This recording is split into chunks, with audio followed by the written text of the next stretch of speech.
Graça e paz, queridos. Vamos abrir a palavra de Deus no Evangelho de Jesus conforme Lucas, capítulo 17. Nós começamos na semana passada para falarmos sobre algo em nossa vida que precisa florescer. E hoje à noite eu pedi para que o pastor Adalberto orasse por mim, porque foi um dia muito tenso.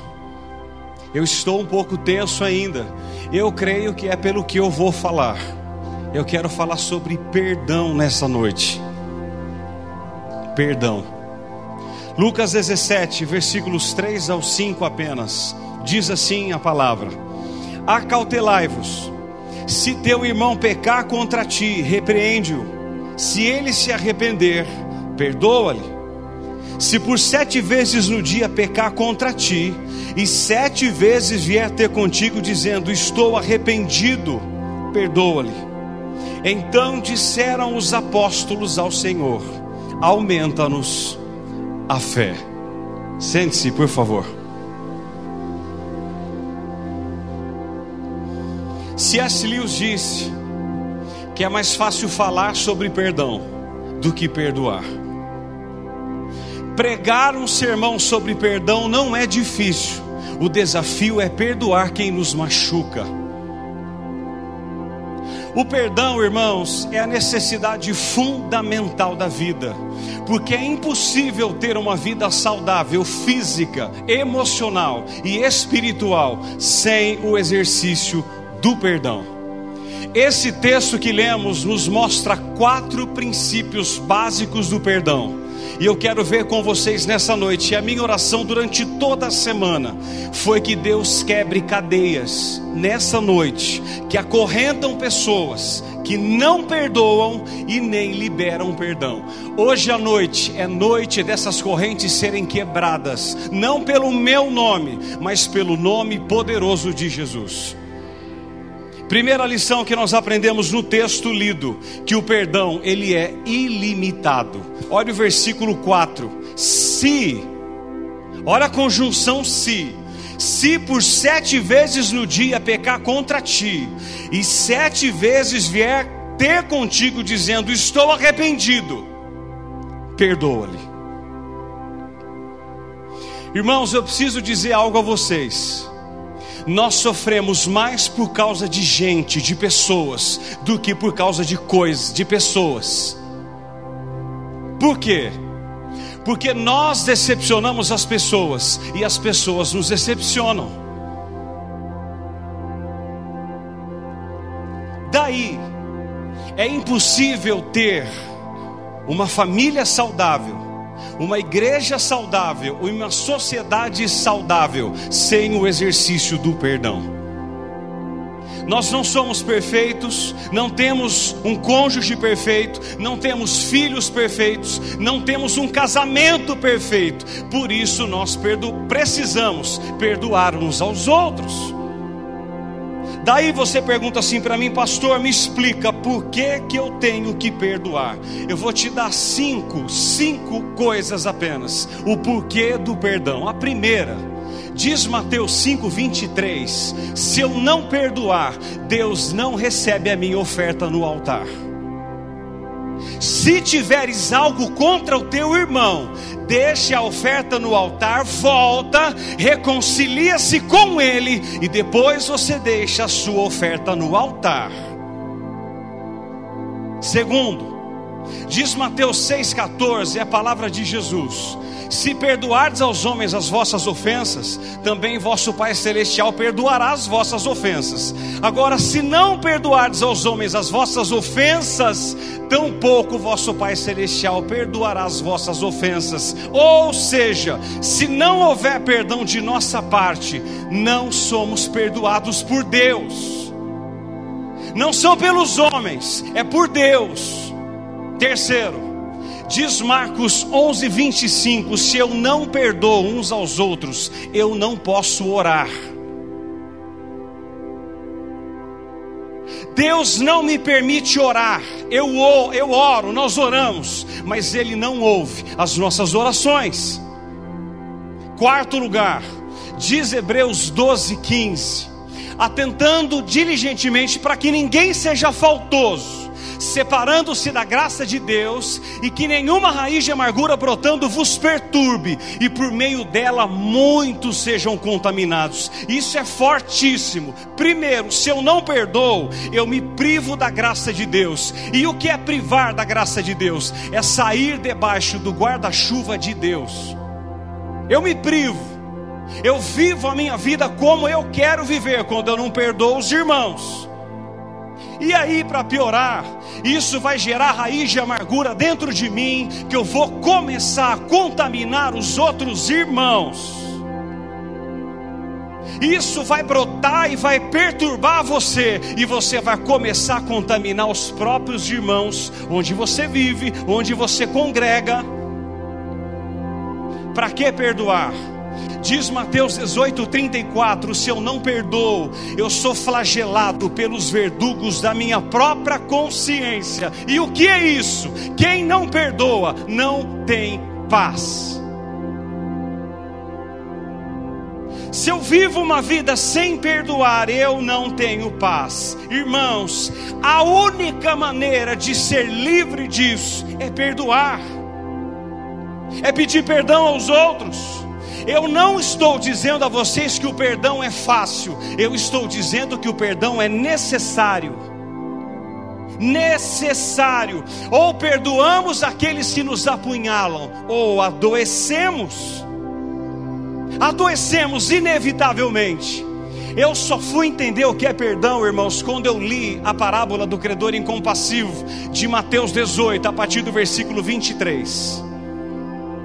Diz que o rei acertava contas com seus súditos, encontrou um servo que lhe devia 10.000 talentos. Até aí talvez você não entenda muita coisa. O que são 10.000 talentos? São 350 mil quilos de ouro.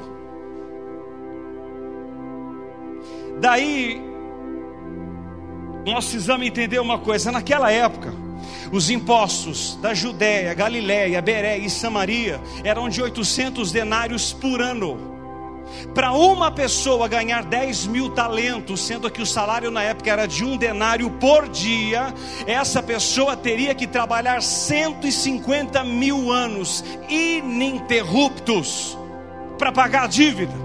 Ou seja, a dívida nossa com Deus é impagável. Impagável.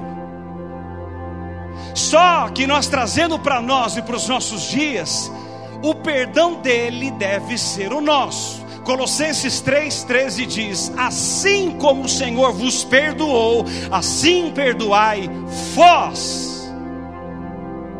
Assim como o Criador nos perdoou, nós precisamos perdoar uns aos outros. Talvez você pense nessa noite: pastor, perdoar eu perdoo, mas esquecer não dá.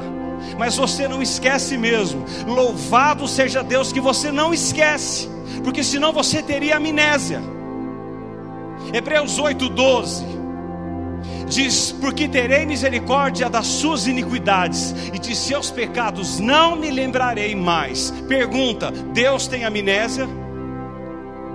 Então o que significa isso para nós? É porque Ele não cobra mais algo que Ele já perdoou.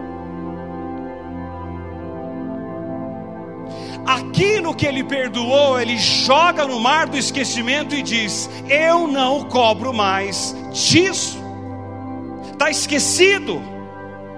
Agora, os fatos que nos machucaram no passado virão em nossa mente, você querendo ou não, gostando ou não, esperando ou não. A grande questão, irmãos, nessa noite é: quando o fato que lhe machucou há 5 a 10 anos atrás vem sobre o seu coração, dói, você não perdoou. Porque todos nós lembraremos ou das traições, ou das frustrações. Todas elas virão em nossa mente a qualquer hora dessas. Quando isso vem à memória, você sofre ou não? Ninguém de nós esquece o que aconteceu em nossa vida. Ninguém. Nenhum ser humano esquece. Nenhum. Sabe, a minha oração nessa semana foi uma só: não guarde mágoa, não guarde ressentimento, irmãos. Esprema todo o pus dessa ferida para que haja asepsia, para que haja cura. Você precisa apertá-la nessa noite, e se ainda houver pus, que saia todos essa noite. Mateus 18, 21 e 22, quando Jesus estava falando da mesma coisa, de quantas vezes perdoar aquele que caiu, e Pedro pergunta para Jesus: Senhor, até quantas vezes meu irmão pecará contra mim e eu lhe perdoe? Até 7? Eu não digo até 7, mas 70 vezes 7. A lição aqui é clara e única e objetiva para nós. Desenvolva, Pedro, o hábito de perdoar, porque é possível que a mesma pessoa peque contra você 490 vezes. Perdoe. Você tem perdoado? Eu tenho perdoado aqueles que me ofendem? Ou nós temos guardado toda a mágoa dentro de nós? Perdoe sem jamais cessar. Ilimitado. Assim é o perdão. Segundo, o perdão exige cautela. Olha o versículo 3. Jesus diz: acautelai-vos. O que é isso? Nenhum de nós tem o livre-arbítrio de machucar as pessoas no ato de perdoá-las. Isso é acautelai-vos. Eu não posso ferir alguém quando ele vem a mim ferido, pedir perdão, e eu, ao perdoá-lo, eu piso nele, eu piso. Jesus disse: não faças isso. Acautelai-vos. O perdão, irmãos, é um gesto de graça e humildade, e não de arrogância e de altivez. Isaías 42, falando do mesmo assunto, Deus disse pela boca de Isaías: não esmague a cana quebrada, não pise na cana que já está quebrada, porque pessoas entrarão a nós para pedir perdão, e nós não podemos pisar na cana que já está quebrada. Não temos essa permissão. Eu penso em José, e ele tinha tudo para esmagar todas as canas quebradas que eram seus irmãos. José poderia ter feito? Poderia, mas ele não fez. Diz Gênesis 45, 8, que quando ele se dá a conhecer aos irmãos, olha para eles e diz: não fostes vós quem me trouxestes para cá, e sim Deus. Não foi a maldade de vocês ao vender-me e jogar-me naquele buraco. Foi a mão provedora de Deus que me trouxe para cá. E diz o versículo 15, que ele chora muito sobre os seus irmãos. Muito, muito.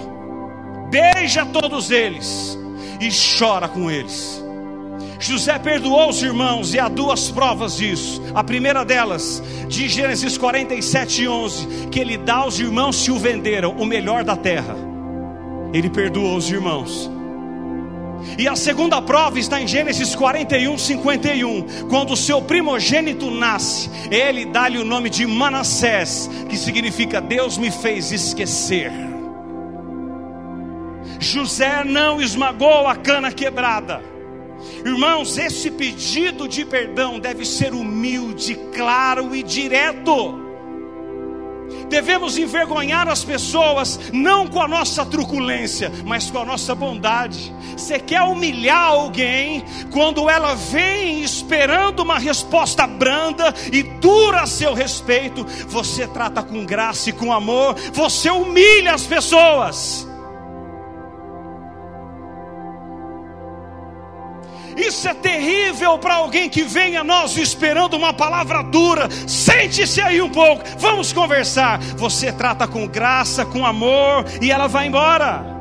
Devemos vencê-los, não com as nossas armas de destruição, mas com as nossas armas de bondade e de graça na vida das pessoas.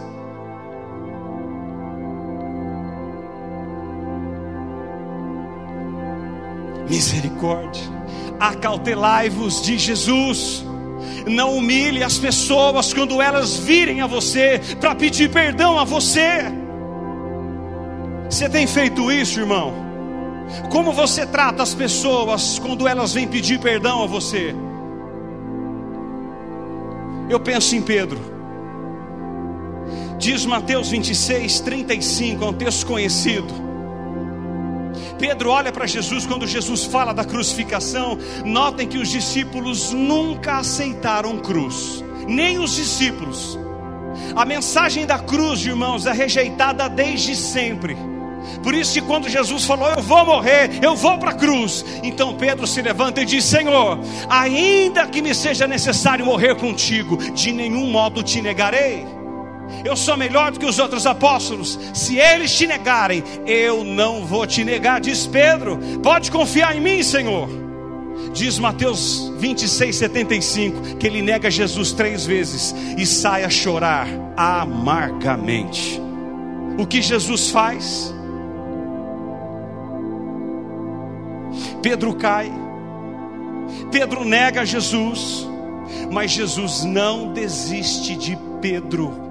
Isso é tão magnífico que João 21, no mar da Galileia, exatamente onde Jesus chama Pedro para o apostolado, é exatamente no mesmo lugar que Jesus restaura a vida de Pedro, as emoções de Pedro, o fogo do ministério por Pedro, e diz, Pedro, agapaz-me, Pedro, agapaz-me, Pedro, fileis-me, apacenta as minhas ovelhas, homem.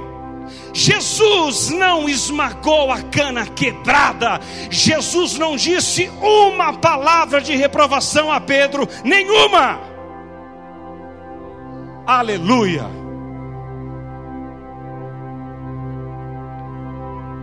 O perdão não é uma questão de justiça, e sim de misericórdia. Eu e você não merecíamos o perdão de Deus, e Ele perdoou.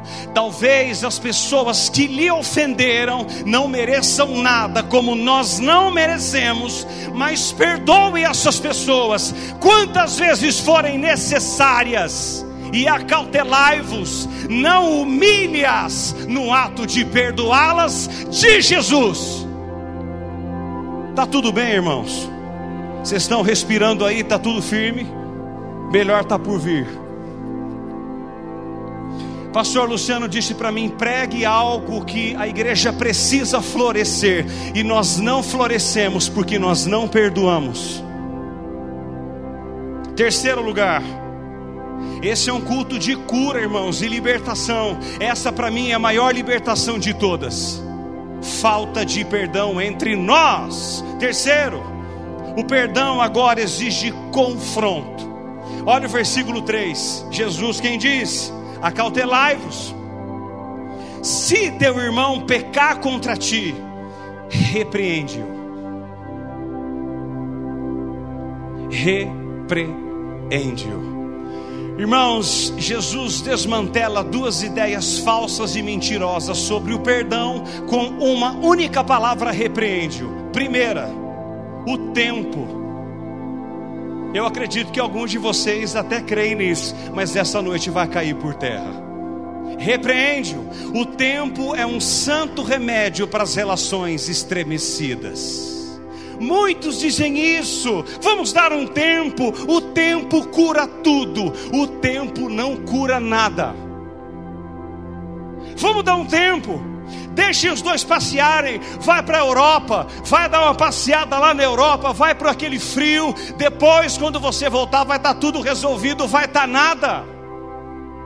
Não estará, irmãos. O tempo ele produz raiz de amargura e não fruto do perdão. afasta as pessoas em vez de aproximá-las. Os irmãos de José odiaram-no, venderam-no, jogaram num poço, usaram da máscara da hipocrisia para enganar o seu velho pai. Porém, o tempo não foi capaz de produzir arrependimento no coração dos homens e nem aliviar-lhes a consciência culpada. Porque quando eles passaram fome, precisaram descer no Egito, porque eles estavam sendo assolados pela fome, José, antes de perdoá-los, levou-os à consciência do pecado. Em Gênesis 45:4 e diz: eu sou José. Eu imagino a cena. Eu sou José, o vosso irmão, a quem vendestes para o Egito. Notem, antes disso, eles viviam uma vida normal. Os 20 anos que eles ficaram sem ver os irmãos, não os fizeram ir atrás dos irmãos, estava tudo bem. Irmãos, podem se passar 20, 60 anos, você precisa ir até a pessoa, porque o tempo que você acha que vai produzir cura, vai deixar você amargurada cada vez mais. O tempo não cura nada. Segundo o erro que Jesus joga por terra e repreende-o, é que o silêncio não é a voz do perdão. Não é. Alguns de nós têm o equívoco de pensar que se eu me calo diante de uma crise, diante de um confronto, e não abro a minha boca ali, é que eu perdoei. Você está errado. O silêncio não significa nada. O silêncio, irmãos, é a voz da amargura e não do perdão. O silêncio cobre as feridas de cinzas que estão abertas, mas não provoca cura. E eu preciso dizer algo a vocês: uma ferida aberta, doente, se eu jogo cinzas em cima dela para tampar algo aparente, você vai se matar pouco a pouco. Há feridas abertas dentro de nós, irmãos, que não foram tratadas e precisam ser curadas. E você joga viagens em cima da ferida aberta, você joga roupas em cima da ferida aberta, você joga compras, você joga passagens e vai e vai. Talvez um ativismo na igreja louco, frenético, mas você está com a ferida aberta. Muitos de nós, aliás, aqui essa noite,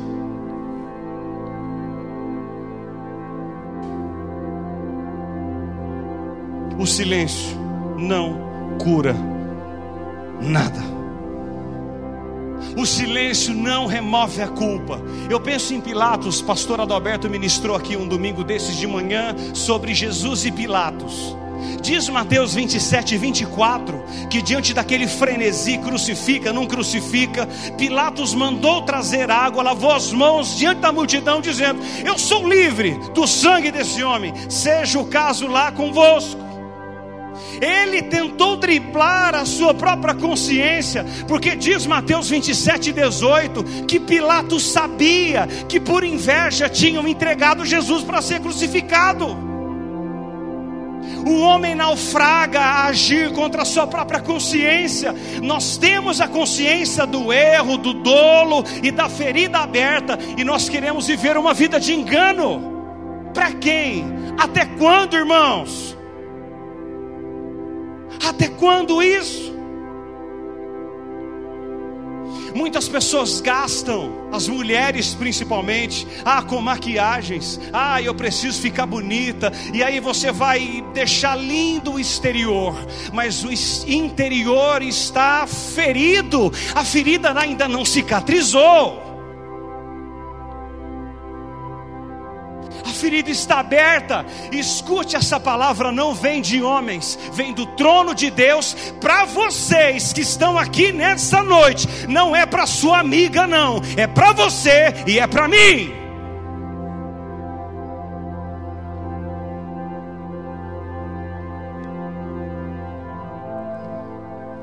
o confronto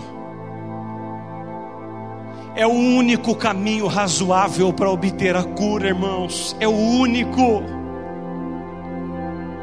Alguém te machucou? Você já pensou em procurar essa pessoa? Vamos dar um tempo. Não dê tempo. Jesus não mandou dar tempo. Eu estou em silêncio, está tudo bem. Não está tudo bem. Gálatas 6:1 para mim é um dos textos mais fortes sobre essa questão de queda na igreja. Paulo diz assim: irmãos, se alguém for surpreendido em alguma falta, vós que sois espirituais, corrige-o com espírito de brandura e guarda-te, para que não sejas também tentado. O termo surpreendido aqui não se trata de um caso de desobediência deliberado. Não houve um propósito maldoso antes da ação. A pessoa foi surpreendida pelo pecado e caiu.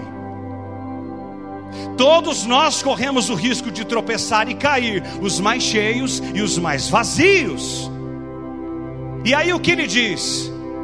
Se alguém for surpreendido em alguma falta, irmãos, a falta aqui é paraptoma, é pisar fora do caminho, é dar um passo em falso. O pecado é como um laço posto diante do nosso caminho, e nós precisamos vigiar para não tropeçar e cair.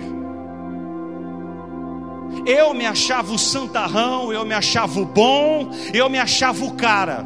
Irmãos, eu trabalhei em rádio 10 anos como locutor. Eu me achava o suprassumo, eu me achava o bom.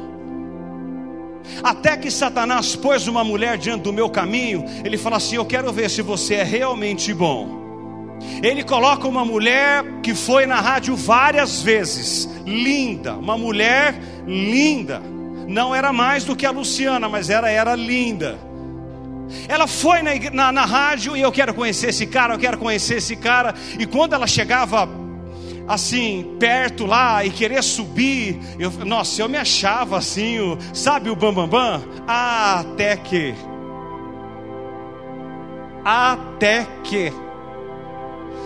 Deus permitiu com que eu não traísse a Luciana, mas Ele me mostrou algo: você é fraco. Eu achei que eu ia muito bem, obrigado.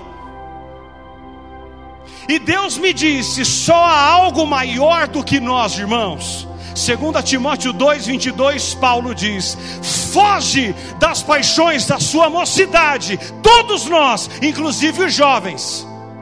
Só há algo maior do que nós, e que pode nos derrubar. Tiago 4, Jesus diz: resista ao diabo e ele fugirá de vós, mas da carne você fuja, que ela pode derrubar você. Satanás não.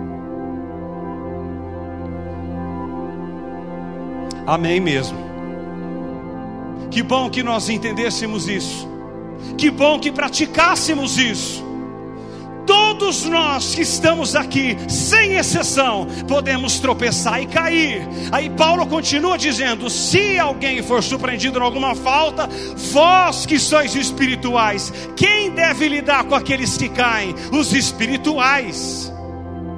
Aqueles que andam no Espírito, que têm o fruto do Espírito e que vivem no Espírito, são esses que devem lidar com aqueles que caem. E como deve ser feito esse tratamento? É com o espírito de brandura. É aqui que entra o corrige-o, o repreende-o. Irmãos, é com brandura. As pessoas vêm até nós esmagadas, porque elas erraram, elas caíram. E Paulo diz: se esses vierem até vocês, enfaste o osso fraturado e o ponha no corpo novamente. Aleluia! Se vocês entendessem, a pessoa que caiu, ela é um osso fraturado no corpo, que precisa ser enfaixado e colocado de volta na igreja. Vós que sois espirituais, com espírito de brandura.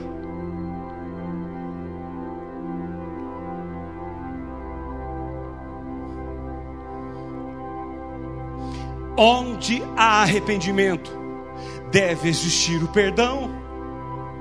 Irmãos, isso é ponto consumado de Jesus. Repreende-o. Se ele se arrepender, não está em você, perdoa-lhe.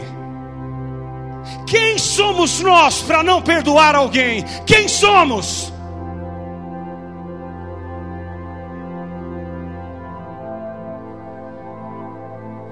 Corrige-o, repreende-o. Último lugar, como é o perdão? Ele é fruto do nosso relacionamento com Deus. Olha o versículo 5 e eu encerro essa palavra. Então disseram os apóstolos ao Senhor: aumenta-nos a fé. Irmãos, há algumas coisas que nós precisamos entender aqui. O perdão está sempre além e acima das forças humanas.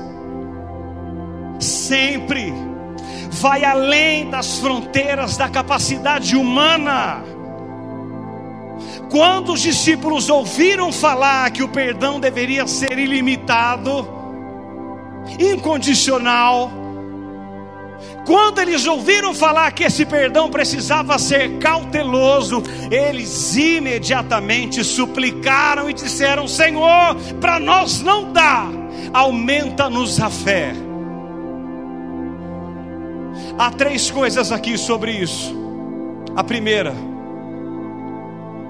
é que somente o Senhor, escute isso aqui, irmão, para quem está em casa também vai me ouvir, quem vê esse DVD, escute, somente o Senhor pode nos capacitar a perdoar. Para quem eles oraram e pediram? Senhor.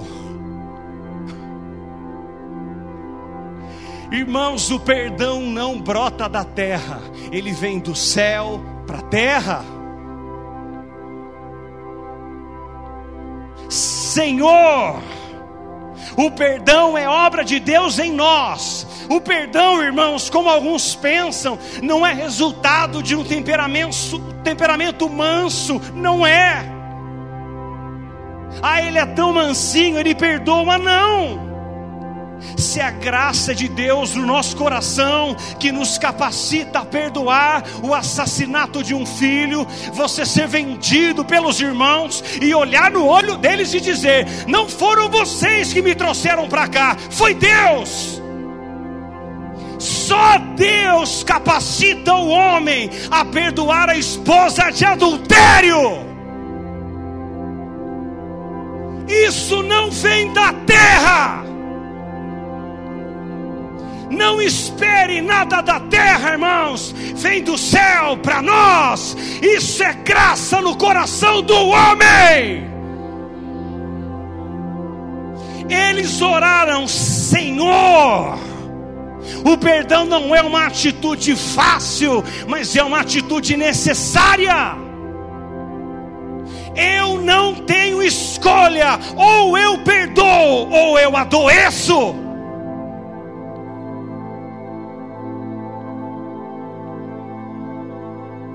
Cristãos maduros sabem que o perdão não é uma simples conversa entre 2 crianças, depois elas voltam e se reconciliam. Não é assim. Pedem desculpas umas para as outras sem muitas consequências. Irmãos, o verdadeiro perdão inclui dor. Alguém foi ferido e alguém precisa pagar um preço para que haja cura. Não há perdão sem pagar preço. Não existe isso. Senhor, só Jesus pode nos capacitar a perdoar e a liberar perdão. Segundo, como o perdão é uma atitude espiritual, precisamos pedir que Ele aumente a nossa fé. Senhor, para nós os teus discípulos não dá. aumenta-nos a fé. Nós não conseguimos. Irmãos, escute isso aqui. Pessoas que têm uma fé trôpega não conseguem perdoar com facilidade. Não consegue. Pessoas que têm uma fé oscilante, ela não consegue perdoar com facilidade. Se o perdão é pela fé, eu preciso ter fé para poder perdoar. E se eu vivo uma vida vacilante, eu não perdoo.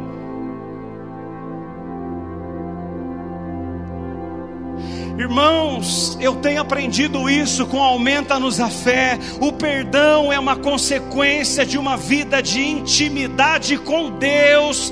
Quanto mais perto do trono da graça eu estou, com mais facilidade eu perdoo aqueles que me apunhalam.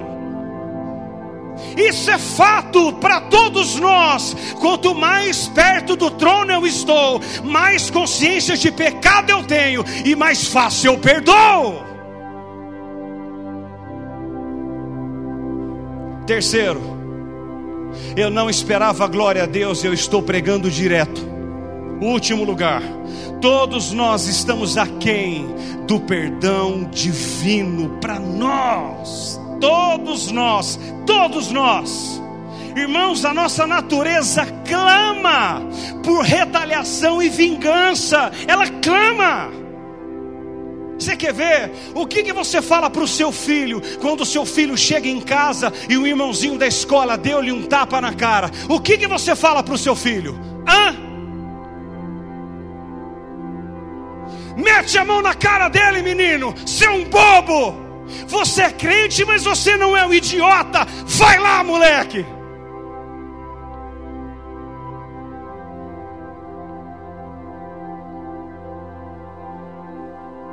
Menina, você é quase uma xirra espiritual. Arranque os cabelos dessa moça em nome de Jesus. Vamos sorrir para não chorar.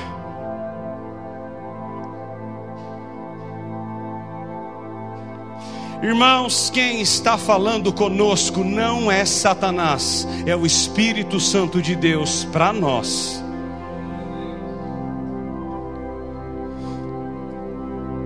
Nós recebemos um novo coração, todos nós, uma nova mente e uma nova vida. Todos nós. Eu não posso retalhar nada. Eu não posso querer me vingar de nada. Alguns dias atrás uma irmã me procurou, irmãos, eu fiquei super constrangido. Uma delas me disse assim: pastor, eu fui traída pelo meu marido. Eu até contei para a Luciana, eu estou prestes a ir até a mulher e assassiná-la. Crente, irmãos. Uma moça crente. E aí uma no banco, estava na fila do banco, lá perto de casa. E aí eu ali na porta, esperando a fila. E aí a moça que estava na porta do banco, conversando com outra moça. A mulher amargurada, eu já senti só pelo tom de voz. Aliás, nós conhecemos quem está amargurada, não? A sua face mostra e as suas palavras também mostram. Ela entrou no banco e começou: nossa, meu Deus, me aconselha aí em algo. Meu marido me traiu. O que eu faço? Eu estou prestes a pegar uma faca e rasgar aquela mulher ao meio. E eu do lado, eu disse assim: posso falar algo para vocês? Ele disse assim: pois não, não faças isso. Não está em você isso. Você precisa perdoar o seu marido e orar por ele para que ele volte. A mulher começou a chorar dentro do banco. Ela disse: quem é você? Eu disse: eu sou qualquer um. Eu estou dizendo a você que não está em nós retalhar, mas em sim perdoar e orar para que o seu marido volte restaurado para casa. Ela pagou a conta e vazou chorando. Irmãos, corre nas nossas veias pagar com a mesma moeda, todos nós. Quem somos nós para tirar a vida do outro ou pagar na mesma moeda. Não foi o que Jesus disse.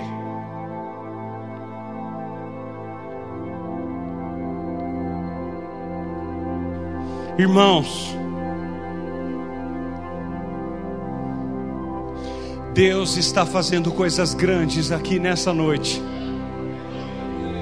Os nossos olhos não veem, porque aparentemente não é uma pregação sobre milagre, então nós não achamos que Jesus está fazendo nada. Ele está sim, Ele está aqui no nosso meio, Ele toca em corações e Ele muda pessoas.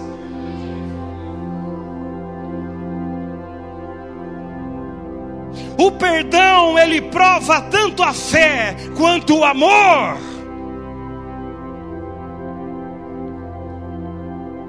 Irmãos, por causa da natureza humana, sempre haverá ofensas, e dificilmente elas vão deixar de ser oportunidades para nós pecarmos.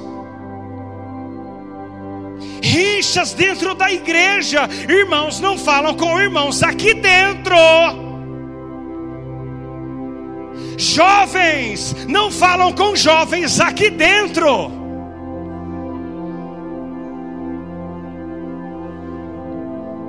Hoje é noite de libertação.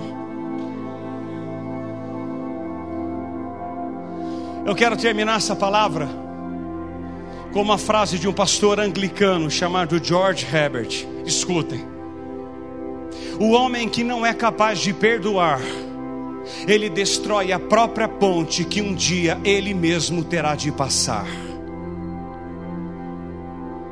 Vamos ficar de pé.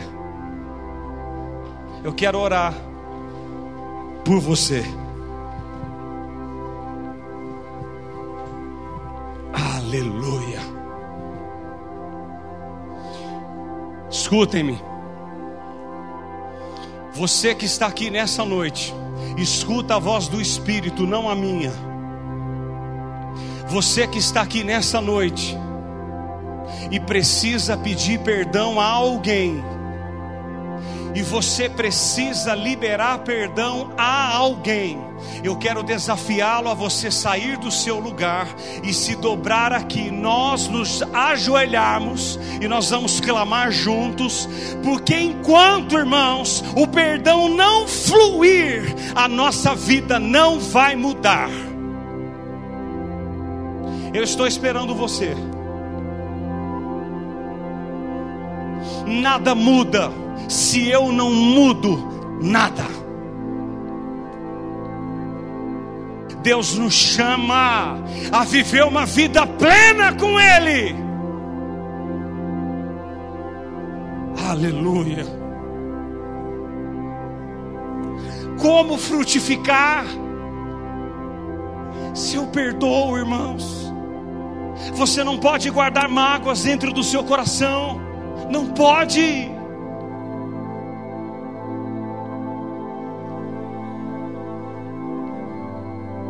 Vamos orar.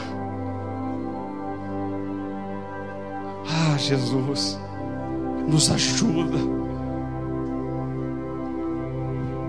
Nos ajuda, Senhor. Feche os seus olhos. Meu irmão, se você ainda não veio, essa não é palavra minha, é palavra do Senhor. Em nome de Jesus, não guarde mágoas nem rancor.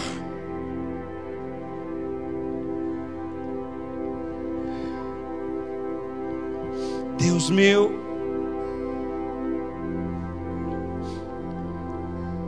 aqui estamos nós, diante dessa palavra bendita. Deus, isso não é palavra de homens. Deus, eu creio que Tu nos restauras nessa noite. Toca em nós, para que façamos aquilo que o Senhor nos mandou fazer nessa noite. A pegar aquele telefone, a ligar, a ir a alguém, a pedir perdão a alguém, ou a liberar esse perdão a alguém. Senão a nossa vida não muda, Senhor. Podemos ter tudo na terra, sem perdoarmos uns aos outros, nós nem rasparemos o céu. Ajuda-nos, como filhos teus, a perdoar uns aos outros, a amar uns aos outros, porque as correntes nos prenderão, se não houver perdão de fato. Abre os nossos olhos nessa noite, para que entendamos essa verdade, e que o Senhor mude a nossa história, que o Senhor tome todas essas correntes que nos prendiam, todas elas, e nos faça viver e andar em novidade de vida, em novidade de vida. Muda-nos, muda o nosso coração, e nos dá amor pelas pessoas, graça pelas pessoas. Eu te louvo, Deus, por esses que estão no banco e talvez ficaram e não quiseram vir, mas que os seus corações estão amargos, fechados, frustrados, amarrados. Deus, abra esse coração, e para que ele se arrependa e se volte para o Senhor e faça aquilo que o Senhor nos mandou fazer. Abençoe esse povo, abençoe essa igreja, abençoe cada um de nós. Nós precisamos, aumenta-nos a fé para vivermos em novidade de vida. Eu te louvo em nome do teu Filho Jesus. Amém, amém, amém. Aleluia.